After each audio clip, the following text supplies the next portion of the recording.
Hey there, deep divers. It's Julie B, and today I'm diving into the story arc of Serena Joy Waterford on The Handmaid's Tale, Season 6.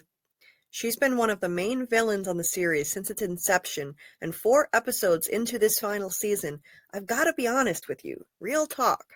I'm genuinely perplexed about her story arc, and a number of other things regarding this show. Normally, when I'm watching a psychologically challenging TV show, I can get a grasp on why certain storylines are happening, what's the point, where this might be leading. I watch plenty of deeply complex and enigmatic series, such as From on MGM Plus and Severance on Apple TV. In fact, that's what this channel specializes in.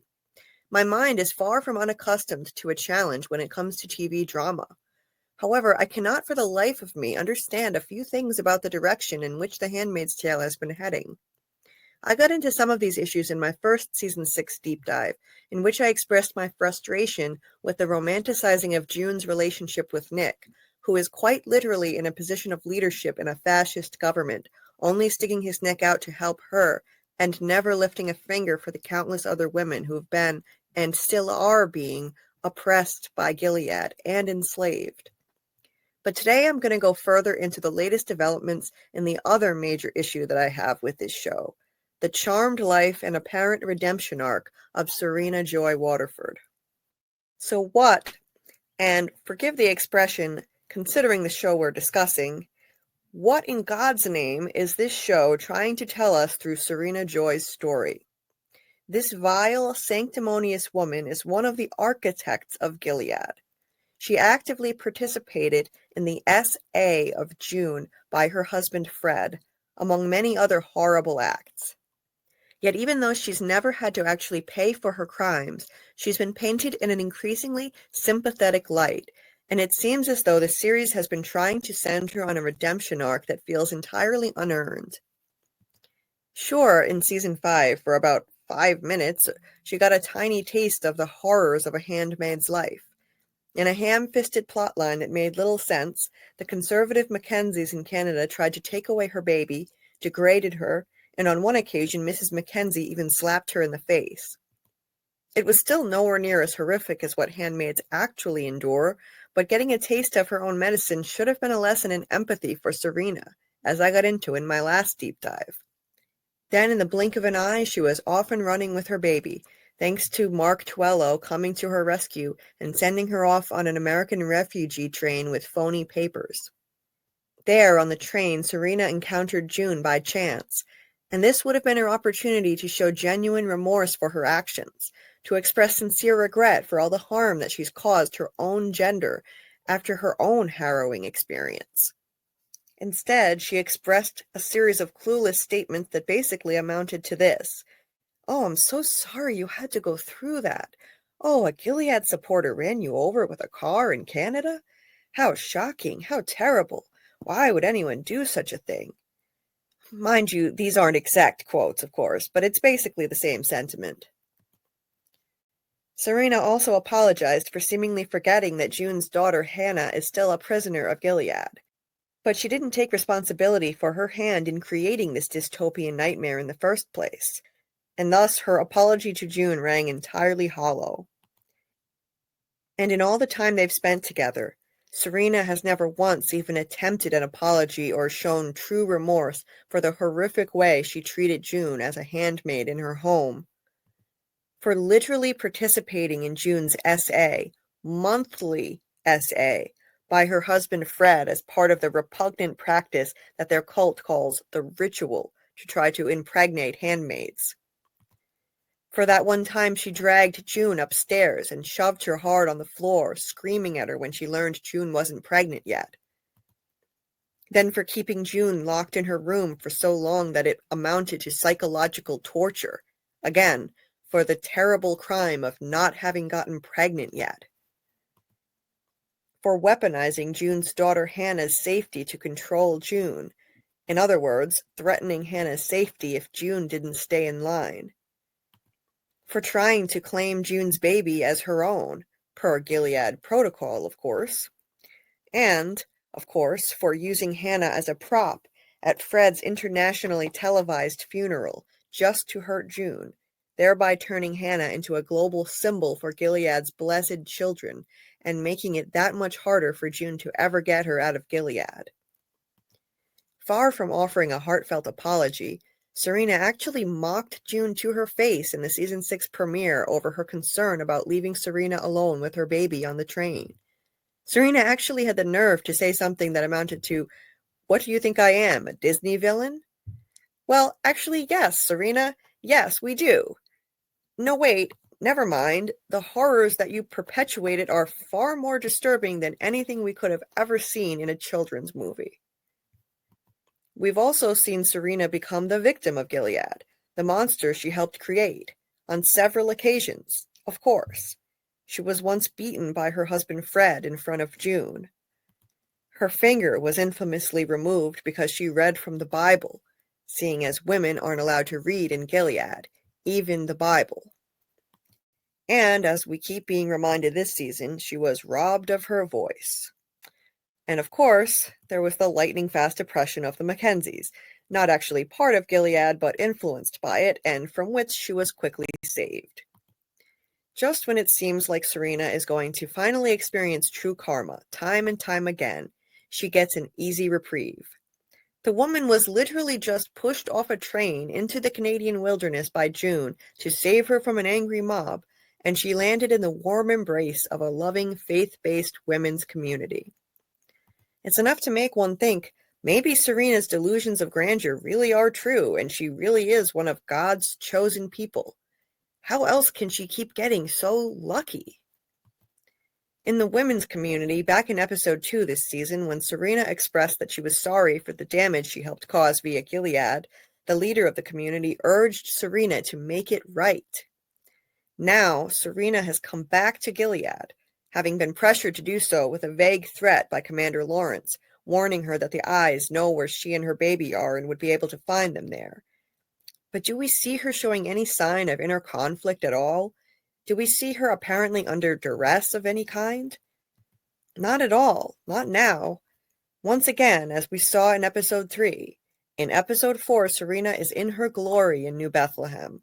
In this show, a great deal of emotion is communicated on characters' faces, without any words being necessary.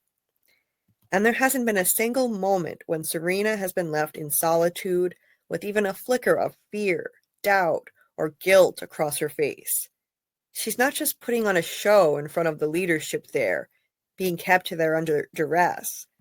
She's genuinely beaming with delight, having been given what she had always wanted, a position of influence and a pulpit from which to preach her spiritual ideas. You see, here, she can have her cake and eat it too. She can continue to promote Gilead, complete with its subjugation of women, while being untouched by its horrors herself, which again is what she had wanted all along, from back when she first wrote her book advocating for conservative anti-feminist values, which was rather oxymoronic considering the fact that she was a professional woman out on a book tour instead of staying home keeping house at the time. In episode 4, Serena gets closer to Commander Wharton, who tells her that he's sure her late father is very proud of her, and says he always wanted a big family, but his wife passed away young when their daughter was just a child, and now he's no doubt eager to become the stepfather to Serena's child. It's so obvious. Now, we know from Serena's story that she thought she couldn't conceive a child, and it devastated her. She practically dreamed up Gilead just so she could become a mother herself. But later, she miraculously managed to conceive and birth a child of her own. Wharton and Serena discuss the creation of Gilead. He says that every child deserves a chance, not just the children of privilege. And Serena responds, "You were certainly part of creating a nation that turned that into a reality." Wharton replies, "We both were," actually giving Serena credit for her part in the formation of Gilead, something that other men have always failed to do. Then Serena mentions the dire crises that were plaguing the world before Gilead, the fertility crisis, climate change, and the ecological collapse. She tells Wharton, "As we expand New Bethlehem, we will set Gilead back on God's path of light. No family should have to endure what we had to." By reminding us of all the challenges facing the world before Gilead was created, It's as if the writers are trying to remind us that Serena's intentions were pure, that she only ever wanted to make sure that families didn't have to suffer like they did from the inability to conceive children. It's not that the writers are trying to rationalize and justify Gilead.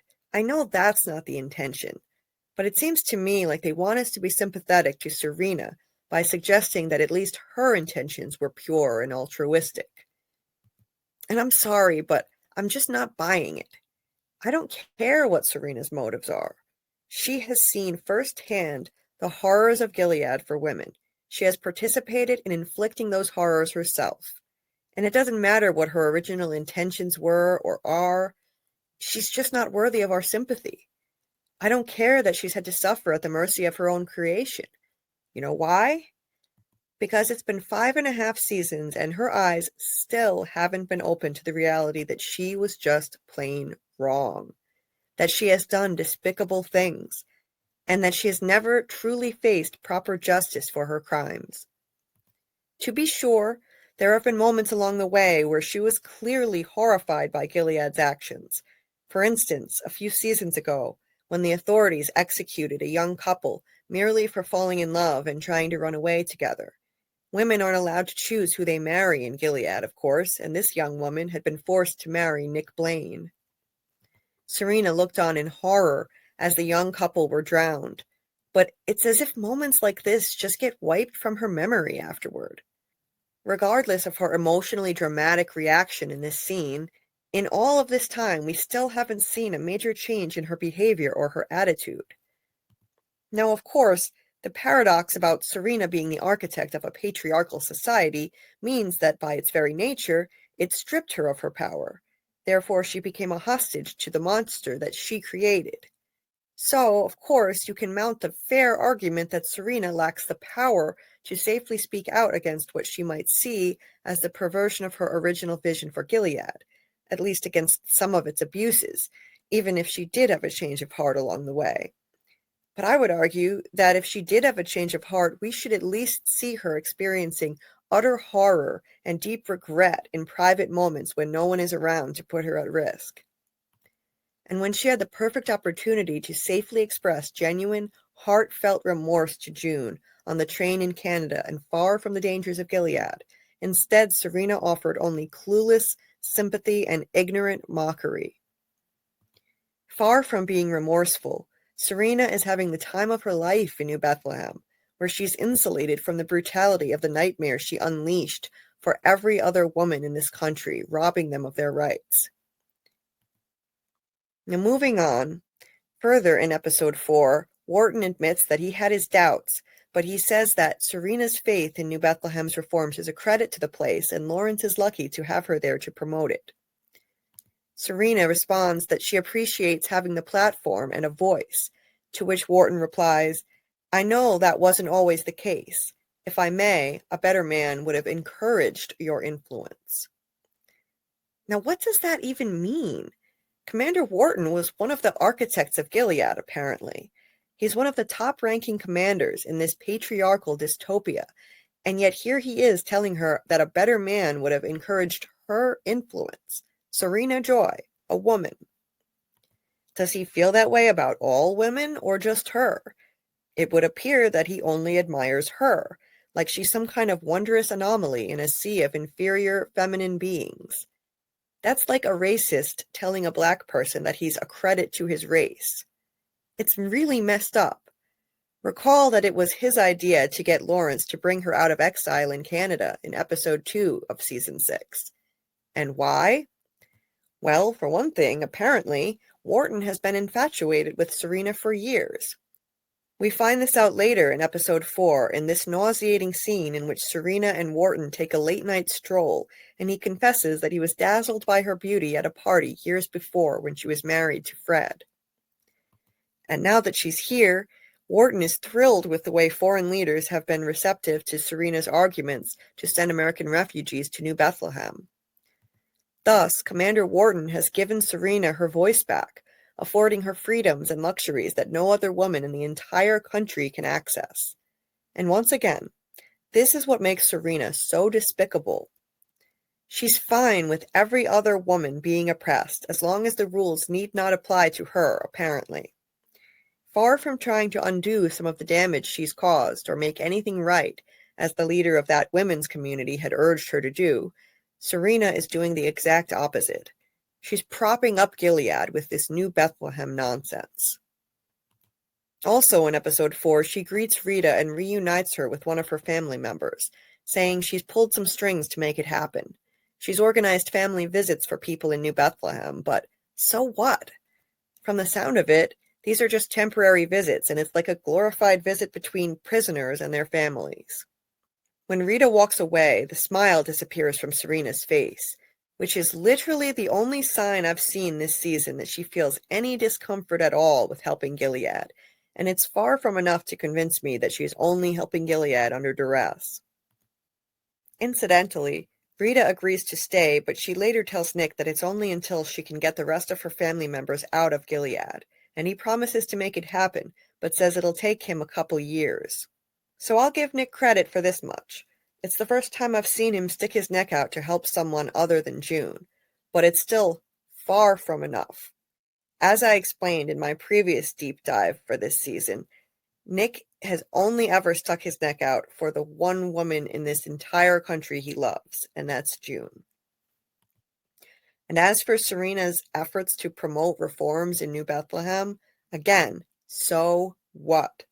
So what if there are reforms in this one part of the country, soon to expand to a few other areas as she uses her feminine wiles to influence Commander Wharton? So what if women can read and write here without losing a finger like she did?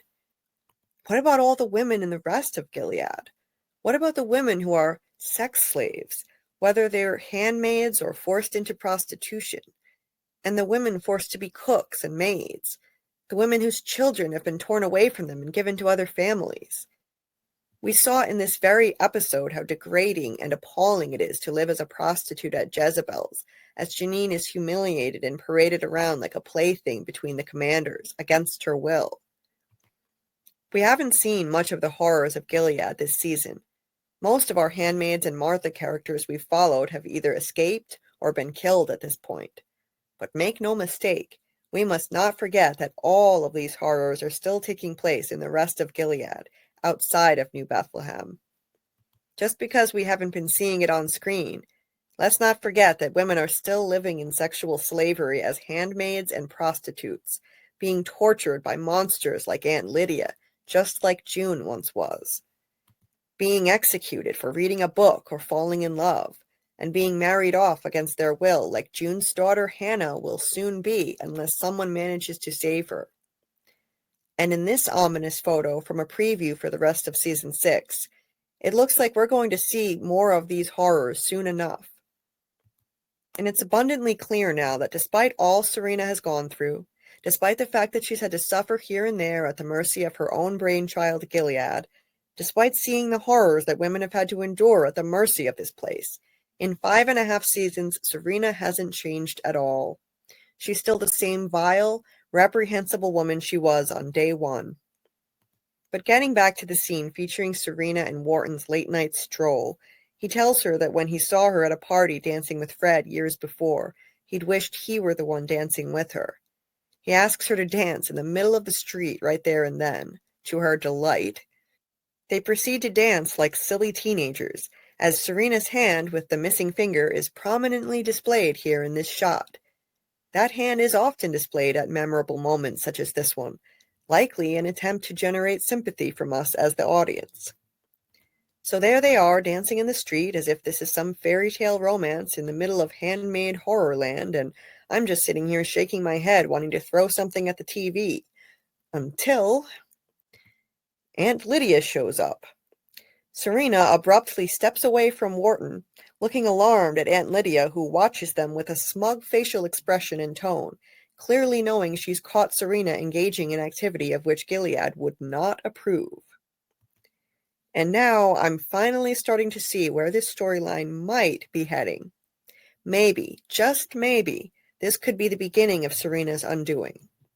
Aunt Lydia has had about enough of Gilead at this point. Seemingly an ardent supporter, a true believer in the cult behind Gilead from the start, Lydia has been wavering for a while now. And this season, after seeing how her precious Janine has been degraded in forced prostitution at Jezebel's, Lydia might finally join the resistance against Gilead. Because for Lydia, she didn't see anything wrong with handmaids. She has always seemed to be drunk on the Gilead Kool-Aid, believing that she's doing God's work, and not seeing the reality that handmaids are nothing more than glorified sexual slaves.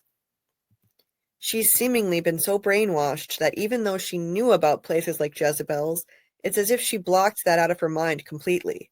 She closed her eyes to the fact that the commanders are a pack of repugnant hypocrites who preach the gospel and then sneak off to Jezebel's to have sex with random women who are forced to be there. But now that this young woman Lydia loves like a daughter, in her own twisted way, has been forced into Jezebel's, perhaps the blinders will finally come off and Lydia will rebel against this entire system of oppression. Because Lydia was only in this for her religious conviction, but if there are no true religious convictions behind the leaders she's serving, then how can she continue to follow them?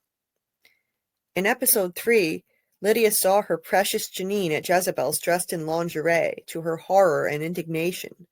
She begged Commander Lawrence to take Janine back into his home, but he said his wife wouldn't tolerate her anymore after her insubordination.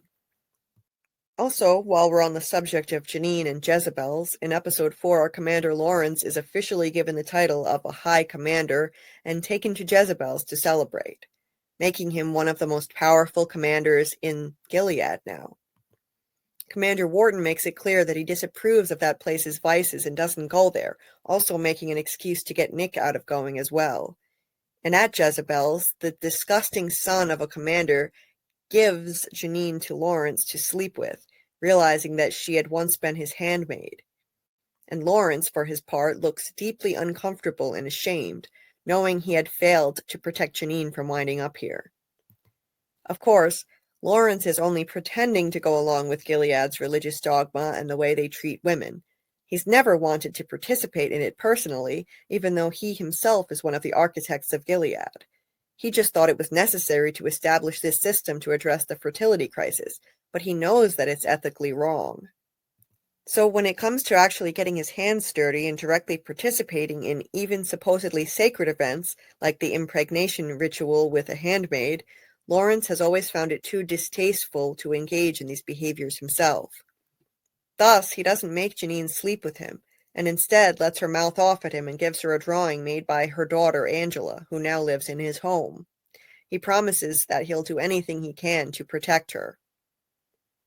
Lawrence reveals that he had tried to protect Janine and had managed to keep her from being executed by Gilead, but he claims there was nothing more he could do to keep her out of Jezebel's. However, Aunt Lydia is not going to give up on Janine that easily. And now, here she is, popping up and catching Serena Joy and Commander Wharton dancing in the middle of the street, alone at night, hardly an activity that would normally be sanctioned for an unmarried woman and man to be doing in this society. Judging from the smug smirk on her face as she catches them, I predict that Lydia is going to be a thorn in Serena's side for the rest of the season, and perhaps, maybe, just maybe, Serena's luck could finally run out, and she could experience some measure of justice by the end of this series. And deservedly so, because I don't think Serena has changed much at all in 5.5 seasons, once again. She isn't trying to make anything right. She's relishing her role of influence and privilege in New Bethlehem, raising her own baby, and now she has a budding romance on top of it. A preview for the rest of the season has shown a lavish wedding taking place, which I'm sure will be for Serena and Commander Wharton. And she would be more than thrilled to be the queen bee of Gilead, as Wharton is more powerful than her Fred ever was, and Wharton's already given her some actual power despite her gender. So Serena may have been pressured to come here, but again, does she look like she's under any kind of duress or feeling even a pang of guilt now?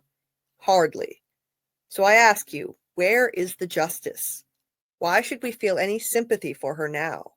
And how is she worthy of redemption in any way? I think there's hope, though.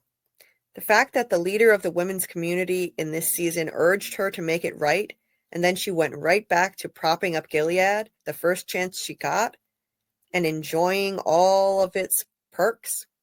This is a hint to me that the writers of the show know what they're doing. Maybe they aren't trying to redeem Serena after all. Maybe they're just trying to show us that Serena is a narcissistic megalomaniac with delusions of grandeur, all too commonly found in cults like the cult of Gilead. And eventually, in the end, her luck will finally run out. Let's hope. Now, I want to know what you think. Do you think Serena Joy is redeemable?